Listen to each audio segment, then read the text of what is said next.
All right, we'll get started here with Gabe. We'll start off with Susan. Hi, Gabe. When you faced a starter like Urias so recently and so many times throughout the season, how do you sort of balance all the things that you're looking for in the lineup, with some bats that are maybe a little colder than you'd like, but, maybe an optimal matchup situation, and knowing that these guys have seen him so much? I think you can expect the guys that we normally have in there against quality left-handed starters in our lineup tomorrow. I mean, there's some ordering stuff and some positioning stuff that we always have to work through, but I don't anticipate any big surprises there. Kind of know what we tend to do against left-handed starters, and it's going to be pretty similar tomorrow. I'm not sure if that's where we're going with it, but yeah, that's it. There's not going to be anything that I don't think is going to surprise anybody. Gabe, you haven't hit real well in this series, obviously against some really good pitching. You just want to win. It's not about stats. But do you see anything with the at-bats? Do you see anything with the swings? Are you guys just a little off, or is it mostly their pitching? Well, I spent a lot of time over the last couple of days just kind of looking at Gratterall and Trianon and Joe Kelly and Walker Buehler and Julio Urias. And, the theme in common with all of these guys is just really good stuff and the ability to put the ball in various parts of the strike zone, and then when necessary, kind of go out of the strike zone to maybe even acquire some swing and miss. So I think in those situations when you're facing high-quality pitchers, you really have to hone in on your game plan. And the game plan for us throughout the season, and will continue to be, looking for pitches that we can drive and really jump in on those aggressively, and then being a little bit more passive and patient on pitches that we can't drive. Now it's an additional challenge when you're facing guys that have as much movement and velo and stuff as these guys do, but that's true for any team in the postseason right now. You're going to be facing high quality relievers, high quality starters, because by nature those are the teams that are in the postseason. So Tim, you could ask me this at any point during the season, and I will almost always say there's no one thing in particular, and that's just true for hitters. It's not boiled down to like one specific thing, whether that be a rhythm and a timing and being on time, or seeing the ball a little bit deeper in the strike zone, or moving your contact point a little bit more out in front, or game planning a little bit differently. It's a lot of things in combination and not one thing in isolation. Go ahead, sir. Gabe, before the series, I think I saw a quote where you said you openly acknowledge that managing in the postseason is different. What have you learned in these 4 games about how different it is, and how will that shape your decision making in the game tomorrow night? I think the most obvious and notable, and I'm not sure it was anything new that popped up, but something that I haven't experienced before and now am experiencing for the first time, is the ability to have all of your relievers up every single day.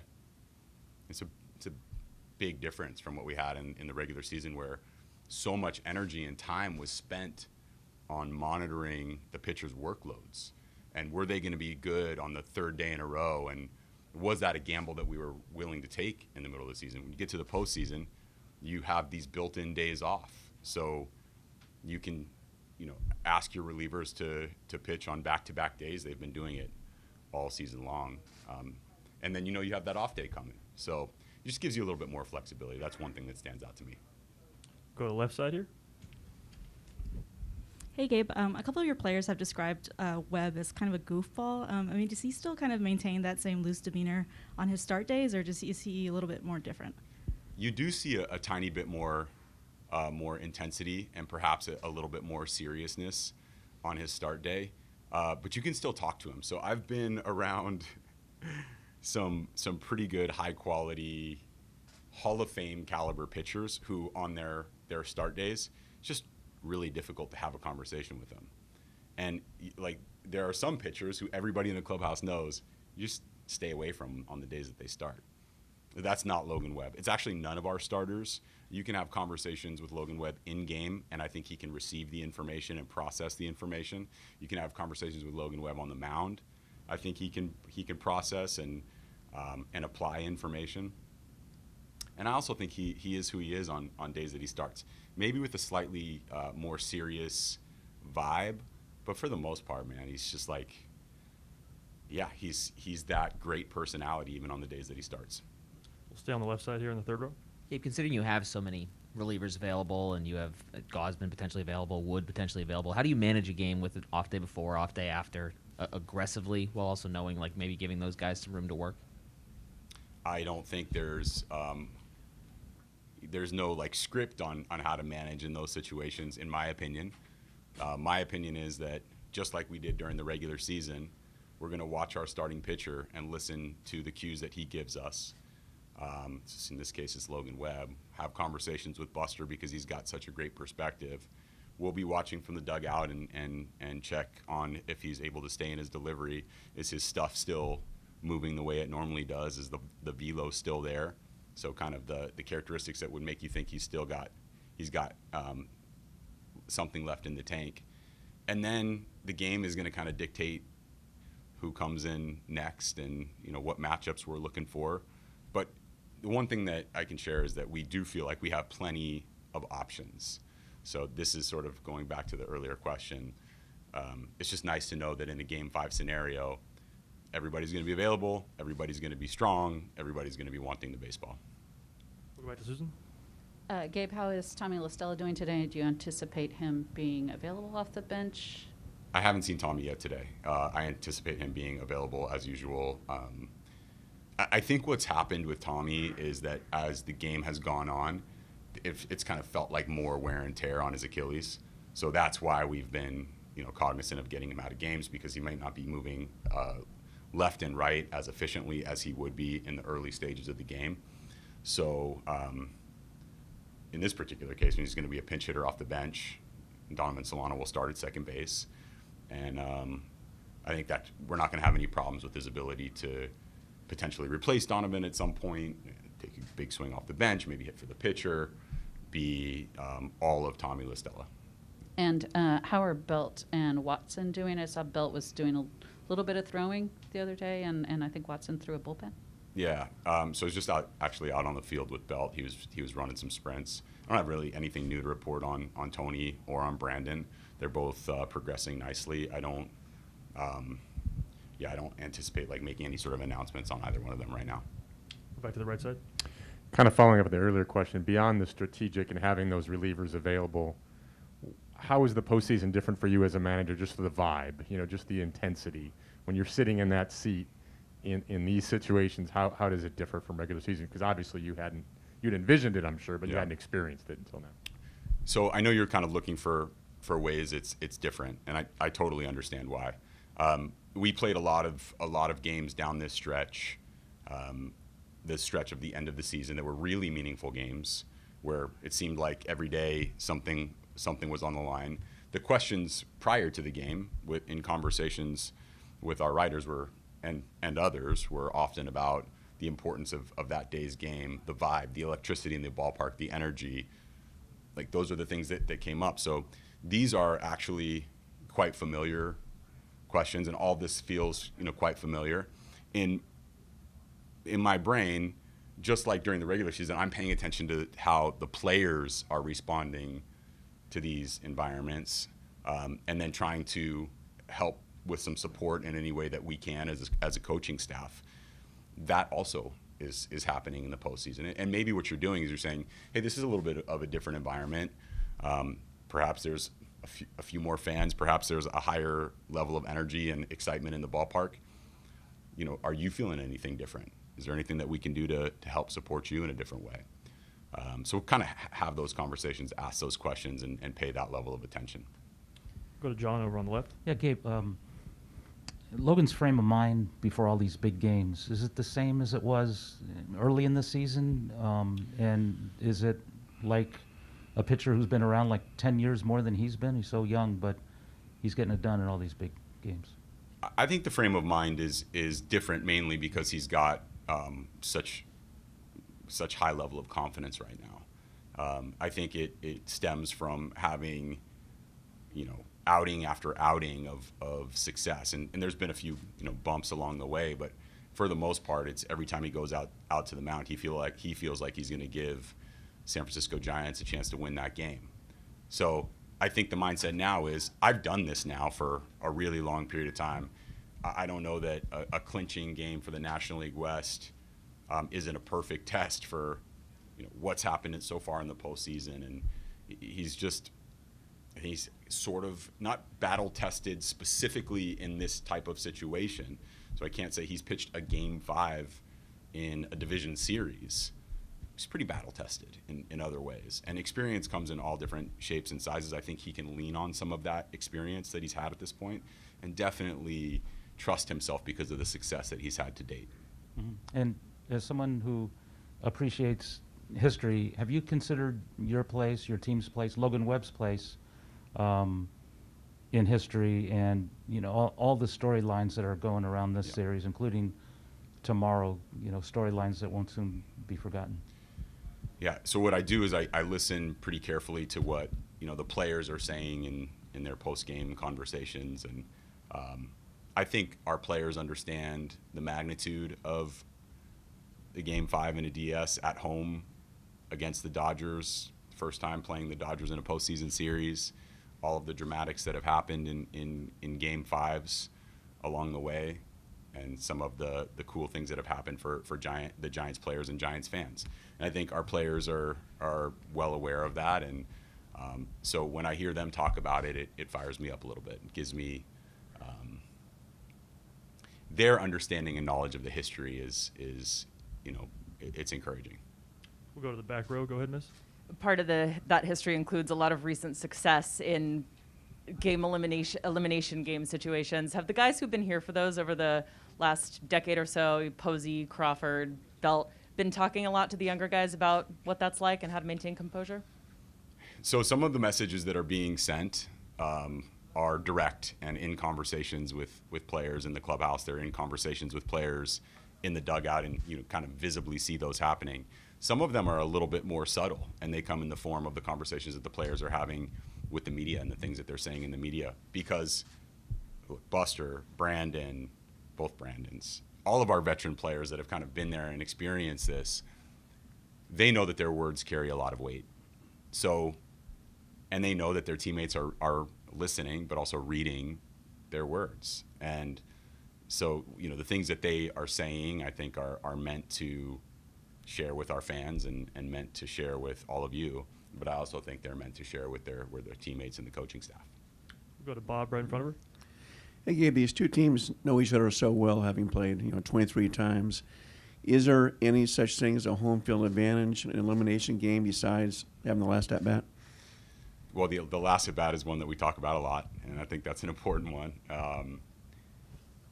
Look, like when we went to Los Angeles, it was loud, right? There was a high level of intensity in the stands, and a lot of quality rooting going on. And I think from our standpoint, we've felt the same thing when we've been here at Oracle Park, and I think the home field advantage comes in the form of having the support of 40,000 people plus, or what's the attendance number in a, not sure, but yeah, somewhere in that neighborhood, and you can feel that support.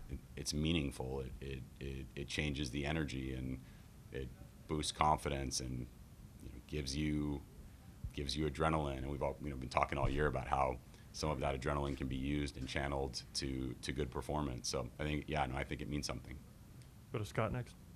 Hey, Gabe, I wondered, last night you blew through pretty much your entire roster. Pitchers, other than starters and Duval. Blew through, whatever, however you want to phrase it. It happened fast, didn't it? It went quick. Mm-hmm. What I'm wondering, it seemed like early on for a while, every move was obviously to keep your guys within striking distance to try to win the game. That's right. I'm wondering later, when you continued to empty your bench, did it at all shift to thinking of tomorrow's game in terms of getting guys game action, getting guys, shaking a little bit of rust off? What was your thinking in general? I think it's great, because that's really what happens in a game is like, okay, how can we stay as close as we possibly can? Like, can we, and this is not just the Giants, but all teams, like, can we get to one more pitcher in their bullpen? Even though we know that you have the off day, it's still valuable to kind of see another bullpen arm when you can.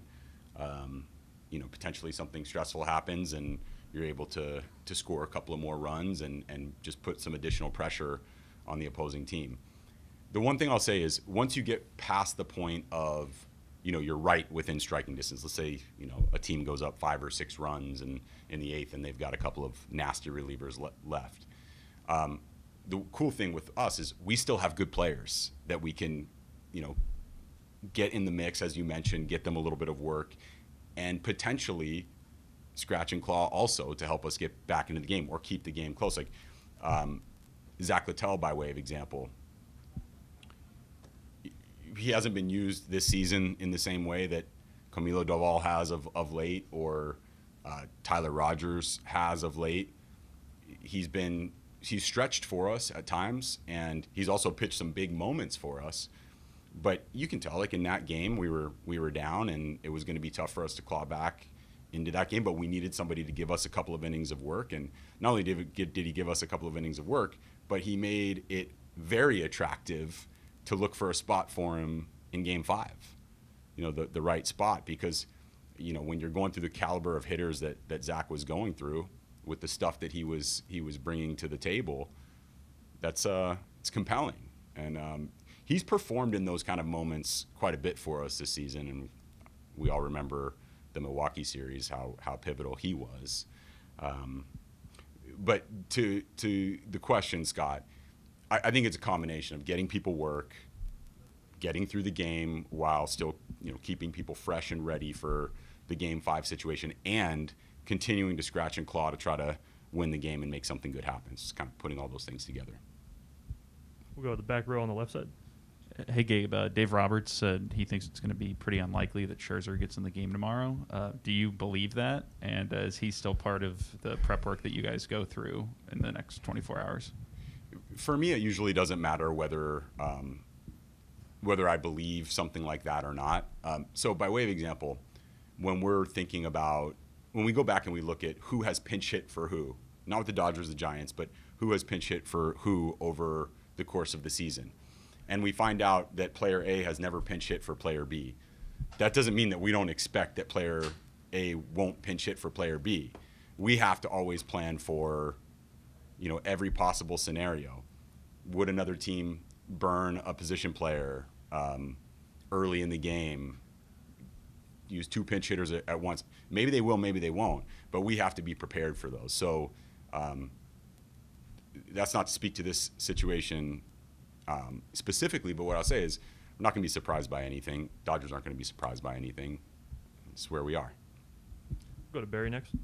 Hey, Gabe, in that vein with Logan, when the Dodgers start making some adjustments, their hitters, to what he did in Game 1, what kind of adjustments can you guys and Logan make back? I think this is not specific to Logan. Sorry that I keep going in this direction, but I believe it. When pitchers have, 2 great secondary weapons, they have a good sinking fastball they can elevate at times, and they see some adjustments being made either in game or in a subsequent game, they can always go to those other secondary weapons. If those are working better, they can also pitch more in the zone if necessary. If you're seeing a passive approach, they can try to pick the edges of the zone or go out of the zone for some swing and miss. So it's true for Logan, but it's true for all pitchers. They're going to be able to adjust their pitch usage. They're going to adjust, how frequently they're in the zone, how quickly they're pitching to contact, things like that. Yeah, the one thing they made a point at, Roberts made a point at in Game 1, is that their hitters swung at a lot of pitches outside the zone. So I'm thinking they're going to be a lot more patient, or try to be, this time around. Okay. We'll take our last couple of questions. We'll go to Susan and finish with Tim.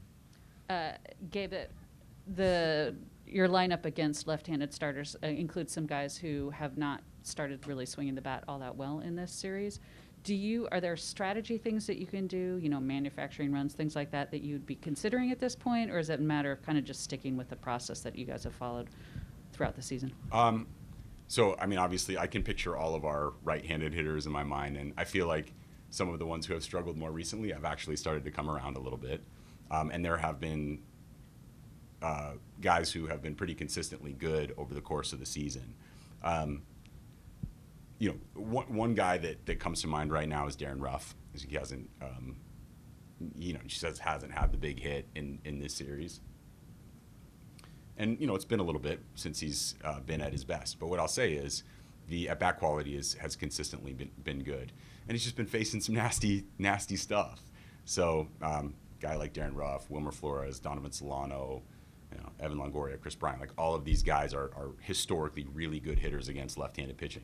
Buster Posey, historically very good hitter against left-handed pitching, against both, but in particular left-handed pitching. So the capability's all there. The at-bat quality has been there. Sometimes it doesn't show up in the box score. It's just the way baseball is. Even like if everything goes close to right, it doesn't necessarily show up in the box score. We want it to in Game 5, and we're going to do everything in our power to have that come to fruition. And you guys have had some really good games against Urias this year, and then some where he was tougher on you. Do you look at basically the most recent time that he's faced you, obviously in this series, or do you like guys to go back and look at some of the games where they've had more success? This is true of video. So like when you're analyzing video, I think it's true when you're analyzing performance. And as a hitter, I think when you're analyzing your own style and approach in the batter's box, I think it's healthy to look at like a very recent look, the last couple of starts. I think it's a really good practice to look at 1 year, like the entire year of that pitcher's performance. And I think it makes a lot of sense to go back a couple of years and then look at those three buckets, kind of put it all together and see when you game plan, like decide how to approach based on all of that information. Go ahead, Tim. Gabe, once Logan had the game he did in Game 1, or even before that, and I know you don't look too far ahead, but how locked in were you thinking if you just get one more win, you got Logan pitching Game 5 at Oracle Park here? You mean during the game last night? Just big picture that you knew you had. I mean, you knew you had him in his home stadium pitching Game 5. I think I was thinking about it a little bit differently. First, how are we going to win yesterday's game? Like, what was going to give us our best chance to win? So that meant that we would consider all options, and including if we got into like a really long extra inning game, by way of the example, that could have been Logan. Understanding what we have in front of us now, it certainly is a comforting feeling to know that we have one of the better pitchers in baseball over the course of this season on the mound for us. Dodgers can say that too. They've got one of the best pitchers in the game on the mound as well. It's nice that it lined up, that Logan is pitching Game 5 for us. We know that we have our work cut out for us, and it'll be interesting to watch it all unfold. All right, thanks for your time, Gabe. Great, thanks.